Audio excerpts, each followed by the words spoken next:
സാമിന മിന ഹേ വക്ക വക്ക ഹേ. കുറച്ചും കൂടി ആവാലോ.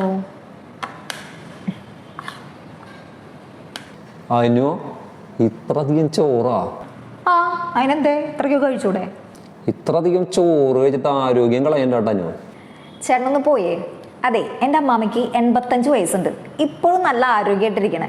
അപ്പോൾ ആരോഗ്യമായിട്ടിരിക്കണമെങ്കിൽ നന്നായിട്ട് ചോറുണ്ണണമെന്നാണ് എൻ്റെ അമ്മാമ്മ എന്നോട് പറഞ്ഞേക്കണേ. അമ്മാമ്മ പറഞ്ഞത് ശരിയാ, ചോറുണ്ട നല്ല ആരോഗ്യം കിട്ടും. പക്ഷെ അത് ഇപ്പോഴത്തെ കാലത്തല്ല, അന്നത്തെ കാലത്ത്. അതെന്താ ആ കാലത്തിനൊരു പ്രത്യേകത? ചോറ് ചോറ് തന്നെയല്ലേ? ആ, ചോറ് ചോറ് തന്നെയാ. പക്ഷേ അന്നത്തെ ആളുകളുടെ ലൈഫ് സ്റ്റൈൽ കണ്ടോ നീ? ഒരു വീട്ടിലേക്ക് ആവശ്യമുള്ള എല്ലാ വെള്ളവും അവര് തന്നെ കോരി ഉണ്ടാക്കുക. അതുപോലെ തന്നെ അലക്കല് കണ്ടോ? അന്നത്തേക്ക് ഒരു പുതപ്പ് വെള്ളത്തിൽ മുക്കിയിട്ട് നിനക്ക് തന്നാൽ അത് പൊന്തിക്കാൻ കൂടി പറ്റില്ല, അത്രയ്ക്ക് വെയിറ്റ് ഉണ്ടായിരിക്കും. ആ സാധനം എടുത്തിട്ടാണ് അവരൊന്ന് അലക്ക. അത് ശരിയാ, എല്ലാവരുടെ തുണികളും അവർ തന്നെയാവും അലക്കിണ്ടാവുക. അതുപോലെ തന്നെ നീ അമ്മി കണ്ടോ? അമ്മിക്കുഴ കണ്ടോ? അന്ന് അവര് ഈ അമ്മിക്കുഴയിലിട്ടിട്ടാണ് ഇന്ന് മിക്സിയിലടിക്കുന്ന എല്ലാ കാര്യങ്ങളും അരച്ചെടുത്തിരുന്നത്. ഇതൊക്കെയല്ലേ ജിമ്മിന് പോയിട്ട് നമ്മളവിടെ വർക്കൗട്ട് ചെയ്യുമല്ലോ, അതിനേക്കാളൊക്കെ എഫക്റ്റ് ആവുന്ന എക്സസൈസുകളായിരുന്നു. അന്നത്തെ ആണുങ്ങളുടെ കാര്യവും അതുപോലെ തന്നെ കുട്ടികളുടെ കാര്യവും ഒക്കെ ഇതേപോലെ തന്നെയാണ്. ഒരു ഹെൽത്തി ആക്റ്റീവ് ലൈഫ് സ്റ്റൈലായിരുന്നു, ഒരു എക്സസൈസ് ഓറിയന്റഡ് ലൈഫ് സ്റ്റൈലിലൂടെയാണ് അവരെല്ലാവരും ഒരു ഫാമിലി മൊത്തം പോയിക്കൊണ്ടിരുന്നത്. അതുകൊണ്ട് തന്നെ അവർക്ക് നല്ല എനർജി ആവശ്യമുണ്ടായിരുന്നു. അതിന് വേണ്ടിയിട്ടാണ് അവർ ഇത്രയധികം ചോറും കഞ്ഞിവെള്ളവും ഒക്കെ കഴിച്ചിരുന്നത്.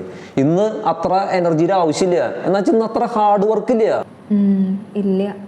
അപ്പം അതുകൊണ്ടാണ് പറയണേ, നമുക്ക് ഇപ്പോഴത്തെ കാലത്ത് ഇത്രയധികം എനർജിയുടെ ആവശ്യമില്ല. അപ്പോൾ എന്ത് ചെയ്യണമെന്ന് വെച്ച് കഴിഞ്ഞാൽ ഈ എനർജി പകുതി വേറെ പ്ലേറ്റിലേക്ക്. ഓക്കെ, ഇപ്പോഴത്തെ കാലത്ത് ഹാർഡ് വർക്ക് ഇല്ലാത്തതുകൊണ്ട് ഇത്ര എനർജിയിലാണ് ആവശ്യമുള്ളൂ. ഇത്ര ചോറാ? ഇതുകൊണ്ട് എന്താവാനാ? ഭക്ഷണം കുറയ്ക്കണ്ട, ചോറ് മാത്രം കുറയ്ക്കുക. എന്നിട്ട് എന്ത് ചെയ്യണമെന്ന് വെച്ച് കഴിഞ്ഞാൽ നന്നായിട്ട് കറികളൊക്കെ ആഡ് ചെയ്ത്, ക്വാണ്ടിറ്റി അത്ര തന്നെ ഭക്ഷണത്തിൻ്റെ, നന്നായി കറികൾ ആഡ് ചെയ്യുക. ഓക്കെ, ഒരു 2-3 ടൈപ്പ് കറികളൊക്കെ എടുക്കുക.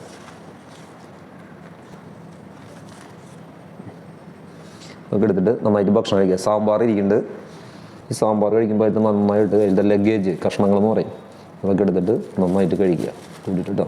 ഭക്ഷണം ഒരിക്കലും കുറയ്ക്കരുത്, റൈസിൻ്റെ അളവ് കുറയ്ക്കുക. എന്നിട്ട് എന്ത് ചെയ്യണമെന്ന് വെച്ചാൽ കറികളൊക്കെ നന്നായിട്ട് ആഡ് ചെയ്ത് കഴിക്കുക.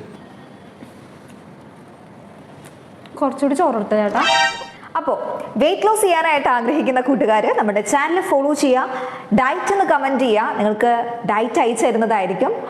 മാത്രമല്ല, ഇതുപോലെ വെയിറ്റ് ലോസ് ചെയ്യാനായിട്ട് ആഗ്രഹിക്കുന്ന കൂട്ടുകാർ നിങ്ങൾക്കുണ്ടെന്നുണ്ടെങ്കിൽ അവർക്ക് ഈ ഒരു വീഡിയോ ഷെയർ ചെയ്ത് കൊടുക്കുക. അപ്പോൾ താങ്ക്